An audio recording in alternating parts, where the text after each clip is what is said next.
வணக்கம் நண்பர்களே. காலை எழுந்தவுடன் கணக்கு 62வது நாளுக்கான விடைகளை இந்த வீடியோவில் பார்க்கலாம். இதில் 306வது கேள்வி பாருங்கள். ஒரு மிதிவண்டியின் விலை ரூபாய் 1500 என்று குறிக்கப்பட்டுள்ளது. இது ரூபாய் 1350க்கு விற்றால் தள்ளுபடி சதவீதம் என்ன? அதாவது அமௌண்ட் எவ்வளோன்னு குறிச்சிருக்காங்கன்னா 1500 ரூபாய், விற்கிறது 1350க்கு. அப்போ எவ்வளோ ரூபாய் தள்ளுபடி தந்திருக்காங்க அப்படின்னா 150 ரூபா தள்ளுபடி தந்திருக்காங்க. அந்த 150 மேலே போட்டுக்கணும், 1350 போடக்கூடாது. அவங்க கேட்டிருக்கிறது தள்ளுபடி சதவீதம். அப்போ எவ்வளோ ரூபாய் தள்ளுபடி கொடுத்துருக்காங்களோ அதை தான் மேலே போடணும். சதவீதம்னு கேட்டதால் இன்ட்டு 100, 0 கேன்சல் ஆகிடும், 150 கேன்சல் ஆகிடும். அப்போ மீதி இருக்கிறது 10. ஸோ எத்தனை சதவீதம் தள்ளுபடி தராங்க அப்படின்னா 10%. Option D. சரியா?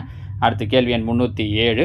300இல் 50%, 33 1/3% எவ்வளவு? அப்போ பாருங்கள், ஏற்கனவே சொல்லியிருக்கோம். அந்த இன்னுனால என்ன அர்த்தம் அப்படின்னா பெருக்கல்னு அர்த்தம். 300 இன்ட்டு 50%. சதவீதன்ற வார்த்தையை கொடுத்துட்டாங்க, சிம்பிளை கொடுத்துட்டாங்க அப்படின்னா பையில் 100 போடணும். இன்ட்டு 33 1/3%. 3 × 33 99, ஒரு 1 100. அப்போ 100/3 சதவீதம் கொடுத்துருக்கிறதால பையில் ஒரு 100 வந்துடும். ஸோ 100 கேன்சல் ஆகிடும். இங்கே பார்த்தீங்கன்னா 2 0 கேன்சல் ஆகிடும். 1 3 கேன்சல் ஆகிடும். அப்போ மீதி இருக்கிற நம்பர் 50. ஸோ அதோடைய 300ல் 50%, 33 1/3%, 50. Option A. சரியா? அடுத்ததா கேள்வி எண் 308. 50 மாணவ மாணவிகளை கொண்ட ஒரு வகுப்பில் 23 பேர் மாணவிகள், மற்றவர்கள் மாணவர்கள் எனில் மாணவர்களின் சதவீதம். மொத்தம் 50 பேர் இருக்காங்க. ஸோ 50 கீழே மாணவிகள் 23. அவங்க கேட்குறது மாணவர்கள். ஸோ 50ல் 23 போயிடுச்சு அப்படின்னா மீதி 27 பேர். அப்போ மாணவர்கள் மேலே 27 இன்ட்டு சதவீதம் கேட்கறதால 100. ஓர் 50 50, ஈர் 50 100. ஸோ 27 ரெண்டையும் பெருக்கணுன்னா 54%. மாணவர்கள் 54%. Option B. அடுத்ததா 309. 15% கூடுதலுக்கு பின் ஏயின் புதிய ஊதியம் ரூபாய் 1932 எனில் ஏயின் பழைய ஊதியம் என்ன? 15% கூடுதலுக்கு பின். அப்போ சாதாரணமாக சதவீதம்னா 100, 15% கூடுதல் அப்படிங்கிறதால 115%. அப்போ 115%ங்கிறது 1932னா 100% பழைய ஊதியம் என்னன்னு கேட்குறாங்க. அப்போ 1932/115 இன்ட்டு பழைய ஊதியன்றது 100%. ஸோ 100. 5ஆம் வாய்ப்பாட்டில் அடிக்கலாம் பாருங்கள். 2 10, மீதி 1 3 15. இங்கே அடிச்சிங்கன்னா 2 10 0. இப்போ மேலே வேறு வழியில் 23ஆம் வாய்ப்பாட்டில் தான் அடிச்சாகணும். 23 பகா எண்ணுங்கிறதால ஓர் 23 23. 193ல் பார்த்தீங்கன்னா 8 23 வரும். பெருக்கி பார்த்தீங்கன்னா 184. மீதி 9 92. 92ல் பார்த்தீங்க அப்படின்னா 4 23 இருக்கும். அப்போ 84 இன்ட்டு 20 1680. Option B. சரியா? கேள்வி எண் 310. ஒரு தொழிலாளி ரூபாய் 11,250 ஊக்கத்தொகையாக பெறுகிறார்.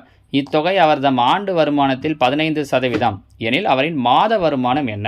11,250ங்கிறது 15%. அப்போ பாருங்கள், 11,250/15. ஏன்னா இது 15%.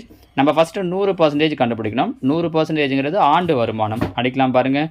3 5 15. இங்கே அடிச்சிங்கன்னா 2 10, மீதி 1 2 10, 5 25 0. 3ஆம் வாய்ப்பாடு ஒரு 3 3, 7 3 21, மீதி 1 5 15 0. அப்போ 750 இன்ட்டு 100 அப்படின்னா 75,000. 75,000ங்கிறது ஆண்டு வருமானம். ஏன்னா ஆண்டு வருமானத்தில் தான் 15% கொடுத்துருக்காங்க. கேட்டிருக்கிறது மாத வருமானம். ஒரு வருஷத்துக்கு மொத்தம் 12 மாதம். அப்போ 12ஆல் வகுக்கிறோம். ஒரு 12 12. இங்கே பார்த்தீங்கன்னா 6 12 72, மீதி 3. ஈர் 12 24, மீதி 6. 12 60. இந்த 0 அப்படியே வந்துடும். ஸோ அவரோட மாத வருமானம் 6,250. Option D. சரிங்களாமா? ஸோ இதோட நேற்று கேட்ட கேள்விகளுக்கான விடைகள் முடியுது. அடுத்ததாக பாருங்கள், காலை எழுந்தவுடன் கணக்கு 63வது நாளுக்கான வினாக்கள். இதில் வட்டியை பேஸ் பண்ணி கொடுத்துருக்கோம். 311. 7,200 ரூபாய்க்கு ஆண்டு வட்டி 12 3/4% என்ற வீதத்தில் 9 மாதங்களுக்கான தனி வட்டி காண்க. அடுத்ததாக கேள்வி எண் 312. ரூபாய் 16,800க்கு 9 மாதங்களில் ஆண்டுக்கு 6 4/1% வட்டி வீதப்படி கிடைக்கும் தனி வட்டி. ஆப்ஷன்ஸ் கீழே கொடுத்துருக்கோம் பாருங்கள். அடுத்த கேள்வி எண் 313. ஒரு குறிப்பிட்ட தொகையானது தனி வட்டி வீதத்தில் 5½ ஆண்டுகளில், இங்கே சதவீதம் இல்லைமா இது? சரி, அது சதவீதம் கிடையாது. ஒரு குறிப்பிட்ட தொகையானது தனி வட்டி வீதத்தில் 5½ ஆண்டுகளில் 612ஆகவும் 3 ஆண்டுகளில் 522ஆகவும் மாறுகிறது எனில் அசல் என்ன? கீழே ஆப்ஷன் கொடுத்துருக்கோம் பாருங்கள். அடுத்ததா கேள்வி எண் 314. ஒரு தொகைக்கு தனி வட்டி வீதம் 3 ஆண்டுகளில் கிடைக்கும் மொத்த தொகை ரூபாய் 815 மற்றும் 4 ஆண்டுகளில் கிடைக்கும் மொத்த தொகை ரூபாய் 854 எனில் மூலத்தொகை யாது? சரியா? கேள்வி எண் 315. ஒரு விவசாயி ரூபாய் 20,000 ஆண்டொன்றுக்கு 4.5% தனி வட்டியில் ஒருவரிடமிருந்து கடனாக பெறுகிறார். 5 ஆண்டுகளுக்கு பின் அவர் முழுவதும் கடனை அடைக்க செலுத்த வேண்டிய தொகை. கீழே ஆப்ஷன்ஸ் 4 கொடுத்துருக்கோம் பாருங்கள். ஸோ இந்த 5 கேள்விகளுக்கு என்ன ஆன்சர் அப்படிங்கிறதையும் கீழே கமெண்ட்டில் சொல்லுங்கள். நாம் நாளைக்கு இதுக்கான விடைகளை பார்க்கலாம். தேங்க்யூ.